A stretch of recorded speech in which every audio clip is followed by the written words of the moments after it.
नमो बुद्धाय मित्रांनो, आपल्या सर्वांचे आपल्या मनपसंत चॅनल मनशांतीवर स्वागत आहे. आपण भारतरत्न बोधिसत्व डॉक्टर बाबासाहेब आंबेडकर लिखित भगवान बुद्ध आणि त्यांचं धम्म ह्या पवित्र ग्रंथाचे वाचन करीत आहोत. चला तर सुरू करूया आजच्या वाचनाला. उपभाग 4, धम्मदीक्षेची जोखीम. पूर्वी भगवान बुद्ध राजगृहापासून 500 योजने अंतरावर असलेल्या एका पर्वतमय प्रदेशात राहत होते. त्या पर्वतमय प्रदेशात 122 लोकांची एक टोळी राहत होती. हे लोक शिकार करून मारलेल्या जनावरांचे मांस खाऊन आपला उदरनिर्वाह करीत.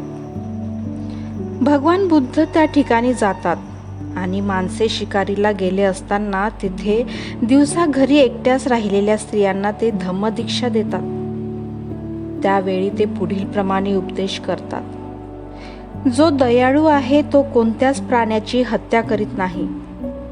तो प्राण्यांच्या जीवाचे रक्षण करण्यास नेहमी सज्ज असतो. धर्म अमर आहे. या धर्माचे जो पालन करतो त्याच्यावर कधीही संकट कोसळणार नाही. विनयशीलता, ऐहिक भोगाविषयीची उपेक्षा, कोणाला कष्ट न देणे, कोणालाही क्रोध येईल असे न करणे हे ब्रह्मलोकाचे लक्षण आहे. दुर्बलांविषयी मैत्रीभाव, धम्माच्या शिकवणुकीनुसार शुद्ध जीवन, खाण्यास किती आवश्यक आहे याची जाणीव, ह्या गोष्टी वारंवार जन्मग्रहण करणे आणि मरणे यापासून सुटका करावयाचे उपाय आहेत. हे भगवंतांचे शब्द ऐकताच त्या स्त्रियांचे मन परिवर्तन झाले आणि उपासिका म्हणून त्या धम्मामध्ये दीक्षित झाल्या. त्या पुरुष परत आल्यावर भगवंतांना ठार मारण्याची जरी त्या पुरुषांची इच्छा होती तरी त्यांच्या स्त्रियांनी त्यांना आवरून धरले.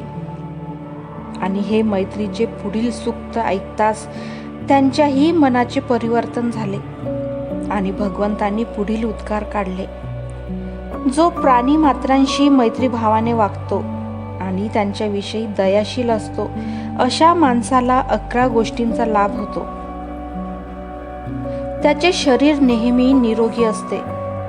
त्याला शांतपणे झोप येते. त्याला चित्ताची एकाग्रता लाभते. त्याला वाईट स्वप्ने पडत नाहीत. देव त्यांचे रक्षण करतात आणि माणसे त्यांच्यावर प्रेम करतात. विषारी वस्तूंचा त्याला त्रास होत नाही आणि युद्धातील कष्टामुळे त्यांचा बचाव होतो.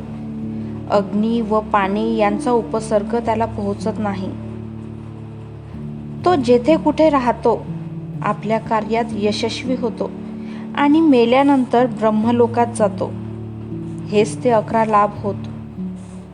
हा उपदेश त्यांनी ऐकल्यावर भगवंतांनी त्या स्त्रिया आणि पुरुषांना उपासक म्हणून धम्मात प्रवेश दिला आणि त्यामुळे त्यांना शांतीचा लाभ झाला. मित्रांनो, आजचे वाचन आज आपण इथेच थांबवूया. धन्यवाद. तेरा मंगल, तेरा मंगल, तेरा मंगल होय रे. सबका मंगल, सबका मंगल, सबका मंगल